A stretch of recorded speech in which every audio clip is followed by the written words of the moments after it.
ठीक है, आज हम पढ़ेंगे कोनिक सेक्शन। तो सबसे पहले कोनिक की डेफिनेशन। तो a conic is a point moving in a plane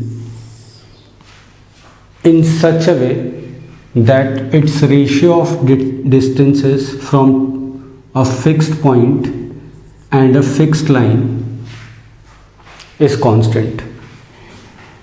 मतलब कोनिक ये is a moving point P in a plane. ठीक है, P ये मैंने पॉइंट ले लिया, ये कोनिक का लोकस होने वाला है। इसका डेफिनेशन क्या है? इसका डेफिनेशन ये है कि it moves in a plane such that ratio of its distance from a fixed point, ये एक फिक्स पॉइंट है, एक मैंने फिक्स पॉइंट बना दिया है, और ये मैंने एक fix line L is equal to 0 लिख दी है। ठीक है, एक फिक्स लाइन है और एक ये फिक्स पॉइंट है, और P जो ये पॉइंट है ये किसी तरीके से मूव हो रहा है। और किस तरीके से मूव हो रहा है? सच that ratio of its distance from this point and this line, suppose this point is M। ठीक है, M भी मूव करेगा, जैसे जैसे P मूव करेगा M भी मूव करेगा। ठीक है, जैसे जैसे P मूव करेगा PS बदलेगा, PM बदलेगा, बट क्या बोला हुआ है? PS upon PM is equal to constant.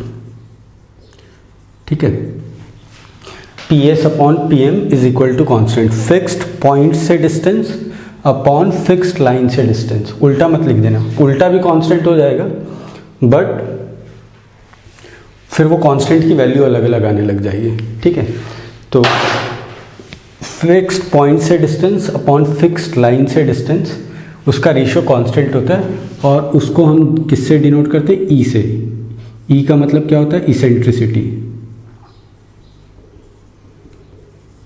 ठीक है, तो इसका रेसिप्रोकल भी, यानी distance from a line upon point भी कांस्टेंट होने वाला है, बट उसका 1 अपॉन ई का एज सच कोई सिग्निफिकेंस नहीं है। इसेंट्रिसिटी का कुछ सिग्निफिकेंस है जो हम आगे पढ़ने वाले हैं।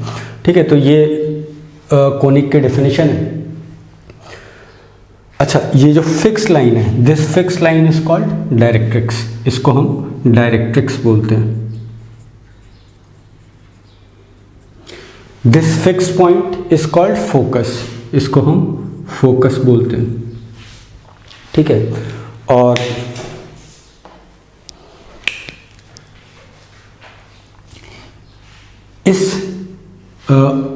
इस वाली लाइन के परपेंडिकुलर एक ऐसी लाइन जो S से पास करे, उसको हम बोलते हैं एक्सिस, एक्सिस या फिर एक्सिस ऑफ सिमेट्री।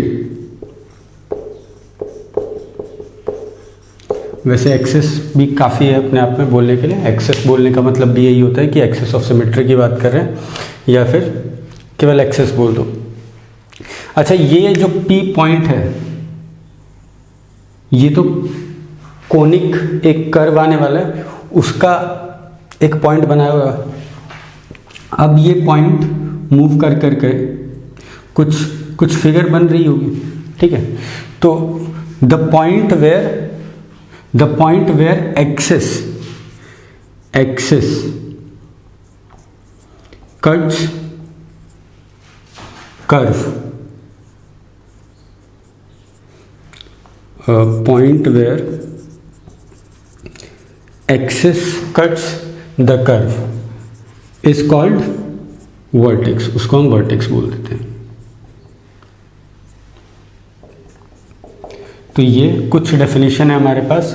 सबसे पहले कोनिक की डेफिनेशन। कोनिक की डेफिनेशन क्या है? A point which moves in a plane in such a way that ratio of its distance from a fixed point to a fixed line is constant। ठीक है, ये conic की definition है। उसके बाद दूसरी डेफिनेशन, ये जो रेशियो जो फिक्स्ड है उसको हम इसेंट्रिसिटी बोलते हैं और ई से डिनोट करते हैं। फिर तीसरी चीज, ये जो फिक्स्ड लाइन है इसको हम डायरेक्ट्रिक्स बोलते हैं। ये जो फिक्स्ड पॉइंट है उसको हम फोकस बोलते हैं, और इस फिक्स्ड पॉइंट से पास होने वाली ऐसी लाइन जो डायरेक्ट्रिक्स के परपेंडिकुलर हो उसको हम एक्सेस बोलते हैं या फिर एक्सेस ऑफ सिमेट्री बोलते हैं।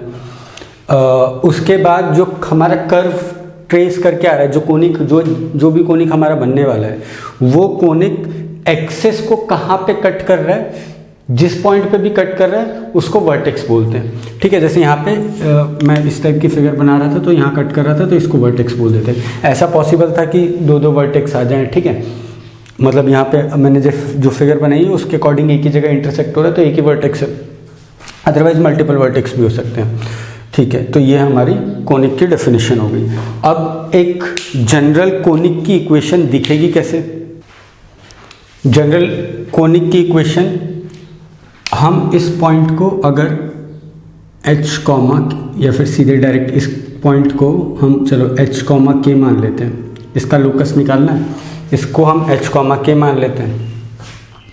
इस लाइन की इक्वेशन हमें कुछ माननी पड़ेगी, तो इसकी इक्वेशन मान लो ax प्लस या फिर lx plus my plus n is equal to 0। ठीक है, ये एक लाइन की इक्वेशन हमने मान ली। ये फोकस जो कि फिक्स पॉइंट है वो हमें दिया होगा, तो दिया होगा मतलब ये हमें पता है कि इससे डिस्टेंस अपॉन इससे डिस्टेंस कांस्टेंट है, और कांस्टेंट की वैल्यू क्या है e। तो हम निकालने की कोशिश करते हैं एक जनरल इक्वेशन कोनिक की दिखती कैसे है। ठीक है, तो h कॉमा के का हम s से डिस्टेंस यानी ps, तो ps क्या हो जाएगा, तो वो हो जाएगा h माइनस अल्फ़ा का square plus k minus beta का स्क्वायर का अंडर रूट। ठीक है, distance formula x1 minus x2 का whole square plus y1 minus y2 का होल स्क्वायर का अंडर रूट, ये डिस्टेंस हो गया अपॉन pm यानी इस पॉइंट का इस लाइन से डिस्टेंस। तो इस पॉइंट का distance of a point from a line, तो क्या होता है वो डिस्टेंस ऐसा होता है कि हम मॉड लगा देते हैं, इस पॉइंट को लाइन में रख देते हैं, lx1 lh plus mk plus n upon क्या होता है अंडर रूट x के कोफिशिएंट का स्क्वायर और y के कोफिशिएंट का स्क्वायर, x के कोफिशिएंट का स्क्वायर और y के कोफिशिएंट का स्क्वायर का सम इज इक्वल टू हमें क्या दिया हुआ है e। अच्छा, इसको अगर हम हल्का सा सिंप्लीफाई करें आफ्टर स्क्वायरिंग एंड ऑल, तो स्क्वायर करने के बाद ये आ जाएगा h माइनस अल्फ़ा का square plus k minus beta का स्क्वायर, और इस वाली पूरी चीज़ को मैं राइट साइड में ले आता हूँ, और राइट साइड में तो ई स्क्वायर होने वाला है, और ये हो जाएगा L H plus M K plus N upon का square upon L square plus M square. अब लोकस फाइंड करने के बाद हम लोकस फाइंड कैसे करते हैं, जो रिक्वायर्ड कंडीशन है वो लगाते हैं। ठीक है, पहले हम h कॉमा के पॉइंट मान लेते हैं, रिक्वायर्ड कंडीशन लगाते हैं, फिर we try to simplify as far as possible, और सिंप्लीफाई करना है तो कर लो, then we replace h by x and k by y. तो h की जगह x रख दें और k की जगह y रख दें, तो यहाँ पे ये क्या आ जाने वाला है x माइनस अल्फ़ा का square plus y minus beta का स्क्वायर इज इक्वल टू, या फिर पूरी चीज़ को लेफ्ट साइड में लिख लो, तो is equal minus e square times l x plus m y plus n का whole square upon L square plus M square is equal to 0। तो ये आने वाली है पूरी इक्वेशन। अच्छा, अब ये इक्वेशन देख के कैसा लग रहा है, ये इक्वेशन देख के लग रहा है कि इसमें एक्स स्क्वायर का टर्म होगा, एक्स का टर्म होगा, कांस्टेंट टर्म भी होगा, वाई स्क्वायर का होगा, वाई का होगा, कांस्टेंट भी होगा। इसको ओपन करेंगे तो यहाँ पे भी दिख रहा है हमें एक्स स्क्वायर का टर्म भी आएगा, वाई स्क्वायर का भी आएगा, यहाँ पे एक्स वाई का भी टर्म आने वाला है, कांस्टेंट टर्म भी आने वाला है, x भी आने वाला है, y भी आने वाला है। तो इसको फाइनली ओपन करने के बाद हमें दिख रहा है कि हमें x स्क्वायर की टर्म मिलेगी, y स्क्वायर की टर्म मिलेगी, एक्स वाई की टर्म मिलेगी, x की टर्म मिलेगी, y की टर्म मिलेगी और कांस्टेंट टर्म मिलेगी। ठीक है, तो ये सारी टर्म्स हमें मिलने वाली हैं। तो बेसिकली वी कैन से कि एक कोनिक इक्वेशन, एक कोनिक का जनरल इक्वेशन वो सेकेंड डिग्री होता है किसमें, x और y में, क्योंकि x स्क्वायर का भी टर्म है, y स्क्वायर का भी टर्म है, एक्स वाई का भी टर्म है, x का भी टर्म है, y का भी टर्म है और कांस्टेंट टर्म भी है। तो हम इसको इससे बोल सकते हैं a general equation of conic looks like this, जो हमने स्ट्रेट लाइंस में, पेयर ऑफ स्ट्रेट लाइंस में हमने जाके पढ़ा था कि एक general equation pair of straight line की क्या होती है। उसी प्रकार से कोनिक की भी ऐसी इक्वेशन होती है कि उसमें एक्स स्क्वायर का टर्म होता है, एक्स वाई का टर्म होता है, वाई स्क्वायर का टर्म होता है, एक्स का होता है, वाई का होता है, कांस्टेंट टर्म होता है। ठीक है, तो this is the general equation of a conic. Okay, तो हमने ये पढ़ लिया कि कोनिक सेक्शन होता क्या, उसकी डेफिनेशन क्या है और उसकी जनरल इक्वेशन ये निकल के आती है। ठीक है, अब हमने कोनिक सेक्शन में जो फोकस और डायरेक्ट्रिक्स के बारे में पढ़ा था कि एक डायरेक्ट्रिक्स है, एक फोकस है। ठीक है, एक लाइन है और एक पॉइंट है। एक पॉइंट P इस तरीके से मूव कर रहा है, एक पॉइंट P इस तरीके से मूव कर रहा है, so that this distance upon this distance PS upon PM is a constant and that constant is what, eccentricity. अच्छा, S जो है, S और L का रिलेटिव पोजीशन, S और L के रिलेटिव पोजीशन के अकॉर्डिंग मैं इसको दो तरीके से डिवाइड कर सकता हूँ। एक ऐसा कैटेगराइज कर सकता हूँ, एक ऐसा कि S जो है L के ऊपर लाई कर रहा हो और एक ऐसा कि S जो है वो L के ऊपर ना लाई कर रहा हो। तो पहला केस ले रहा हूँ, when focus lies on directrix. इस केस में जो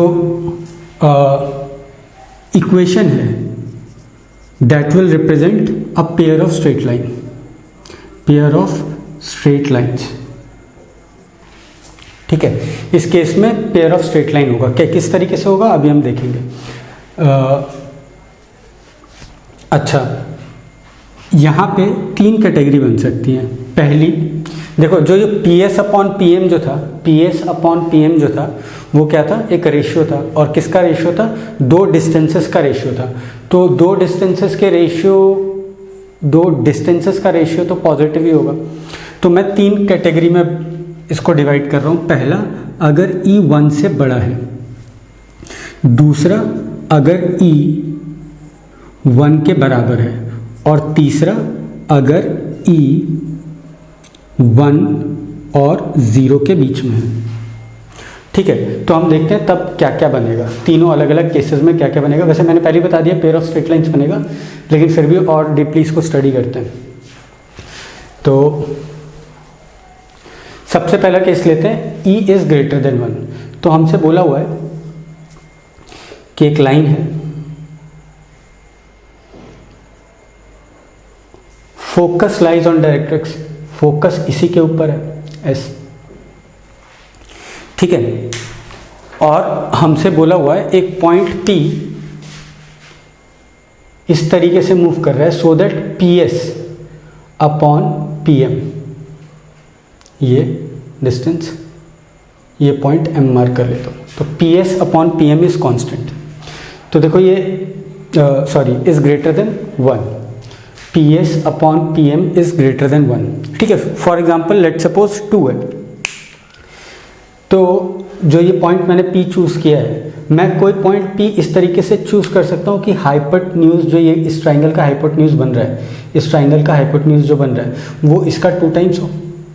ऐसा मैं कर सकता हूँ, एक ना एक पॉइंट मेरे को मिल जाएगा। अब अगर ऐसा एक पॉइंट मिल रहा है तो इधर देखो, अगर मैं इस लाइन को एक्सटेंड कर रहा हूँ, ठीक है, इस लाइन सेगमेंट को मैं लाइन बना दे रहा हूँ अगर, तो इस पर मैं कोई सा भी पॉइंट ले रहा हूँ, अगर मैं दिस अपॉन दिस देखूंगा तो वो दिस अपॉन दिस के बराबर ही होगा, क्योंकि ये वाला ट्राइंगल और ये वाला ट्राइंगल सिमिलर है। ये दोनों एंगल 90 डिग्री, ये एंगल कॉमन, ठीक है, तीसरा एंगल अपने आप कॉमन।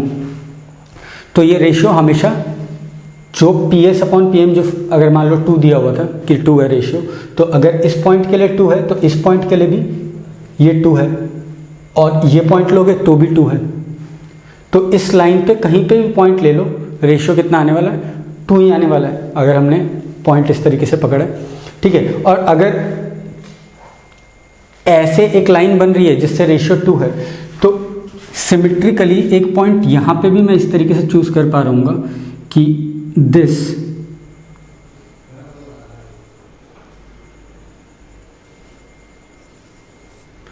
सिमेट्रिकली मैं यहाँ पे भी एक ऐसा पॉइंट चूज कर पाऊंगा कि दिस अपॉन दिस जो है वो 2 होगा। और इस पे भी कोई सा ही पॉइंट ले लो, इस तरफ ले लो चाहे इस तरफ ले लो, तो भी अगर दिस अपॉन दिस अगर 2 है तो यहाँ पे भी दिस अपॉन दिस 2 होने वाला है, बिकॉज ये वर्टिकली ऑपोजिट एंगल इक्वल, ये 90 डिग्री ये 90 डिग्री, तो ये दोनों ट्राइंगल जो हैं वो सिमिलर है। तो अगर E ग्रेटर देन 1 है तो हमें क्या रिप्रेजेंट कर रहे हैं? Pair of straight line.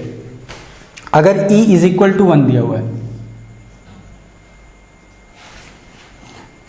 तो ये लाइन L बनाई मैंने, इस पे पॉइंट S लिया मैंने, मान लो मैं P पॉइंट यहाँ सेलेक्ट कर रहा हूँ, तो अगर मैं अब देखूंगा तो PS अपॉन PM, ये तो 1 नहीं आने वाला क्योंकि तो हाइपोटेन्यूज बन रहा है ट्राइंगल का, और ये परपेंडिकुलर, अगर P के रिस्पेक्ट में देखूं तो ये परपेंडिकुलर और ये हाइपोटेन्यूज, तो ये तो बराबर हो नहीं सकते। ये तभी बराबर हो सकते हैं अगर मैं इसके परपेंडिकुलर एक लाइन लूँ, इस पे मैं कोई सा भी एक पॉइंट सेलेक्ट कर लूँ, इस पे मैं कोई सा भी एक पॉइंट सेलेक्ट कर लूँ P। अब देखो परपेंडिकुलर डिस्टेंस फ्रॉम लाइन ये है, डिस्टेंस फ्रॉम पॉइंट S वो भी सेम है, तो ये दोनों डिस्टेंसेस सेम है, तो PS भी यही है इस केस में। अगर मैं इस लाइन पे कोई सा भी पॉइंट लेता हूँ तो इससे परपेंडिकुलर डिस्टेंस वो हम क्या बोल रहे थे? PM, तो PS and PM are same. तो इस केस में क्या बन रहा है? इस केस में एक ऐसी लाइन बन रही है which passes through the focus and is perpendicular to the given directrix. अच्छा, लेकिन जो हमें इक्वेशन दी थी, जनरल इक्वेशन, वो तो सेकंड डिग्री की थी, और हम बोल रहे हैं कि केवल एक स्ट्रेट लाइन बन रहा है, तो बेसिकली एक स्ट्रेट लाइन का स्क्वायर लिखा होगा, जो ये लिखा होगा ना वो एक स्ट्रेट लाइन का स्क्वायर लिखा होगा। और इस केस में क्या लिखा था? केस 1 में वो लाइन 1 L1 इज इक्वल, ये मान लो L1 इज इक्वल टू 0 है, ये मान लो L2 इज इक्वल टू 0 है, तो उस केस में L1 into L2 is equal to 0 लिखा होगा, ठीक है। तो E ग्रेटर देन 1 यानी पेयर ऑफ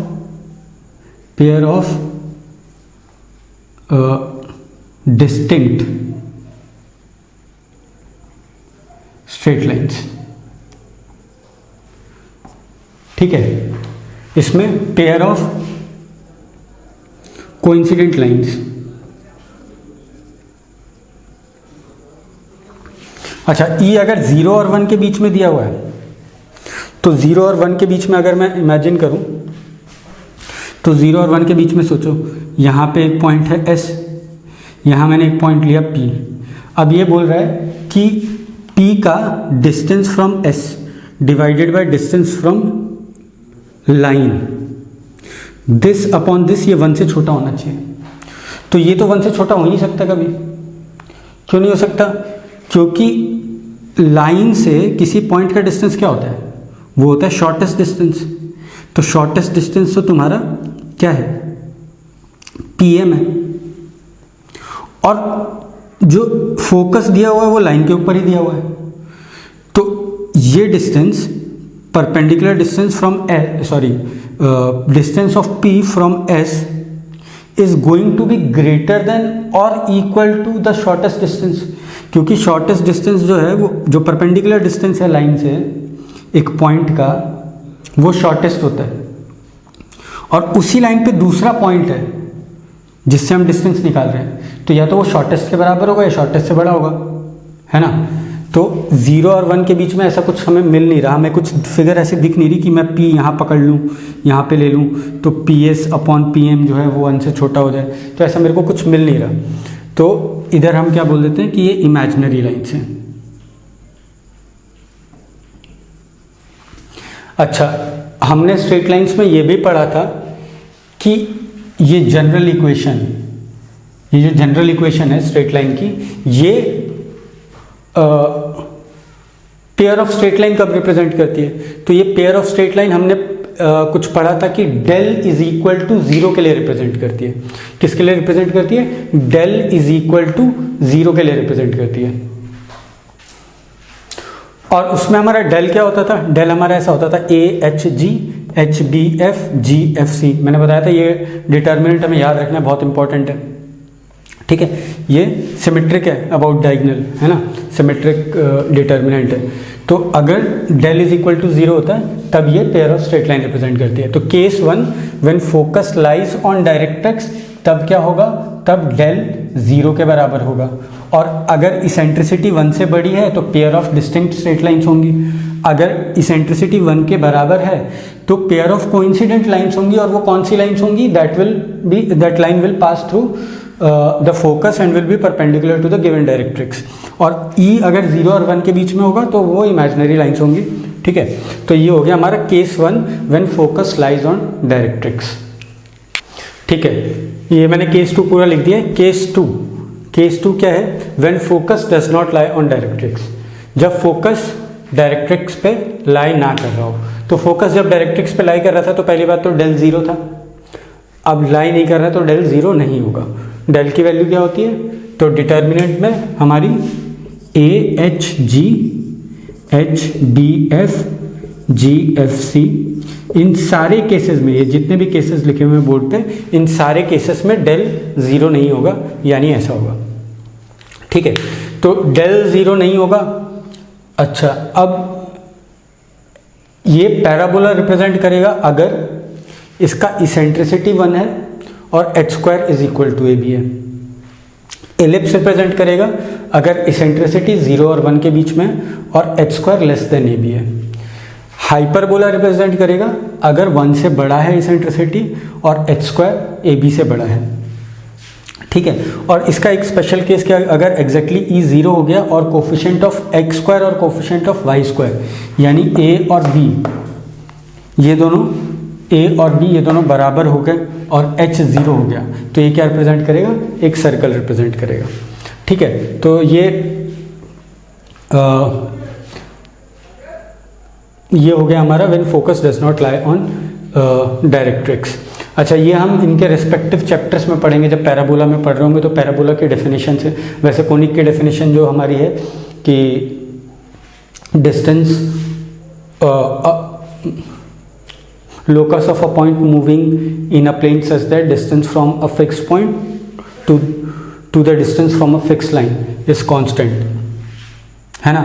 तो वहीं से पैराबोला की भी डेफिनेशन आती है कि मतलब जो वो रेशियो है, वो रेशियो क्या बोला था? वो कांस्टेंट था, वो E बोल दिया था कि कांस्टेंट E है।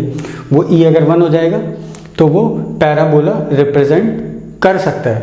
अब मैं कर सकता है क्यों बोल रहा हूँ? Because E is equal to 1 हमने straight line pair of line में भी देखा है। 0 और 1 के बीच में लाई किया तो वो एलिप्स रिप्रेजेंट कर सकता है, अदरवाइज वो पेयर ऑफ इमेजिनरी लाइन भी रिप्रेजेंट कर सकता है, जैसा हमने पहले देखा था। वो डिपेंड करता है डेल 0 है या नहीं है और ये h² is less than AB और नॉट।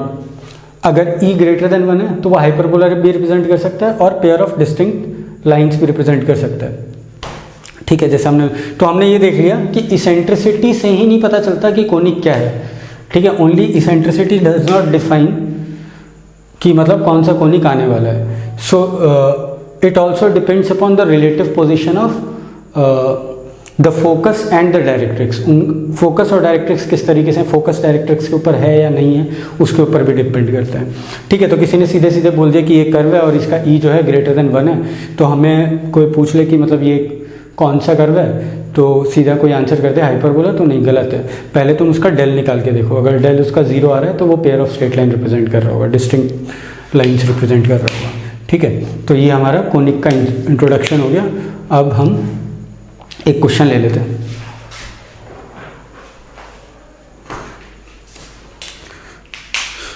ठीक है, locus of a point which moves such that ratio of its distance from 1, 2 to its perpendicular distance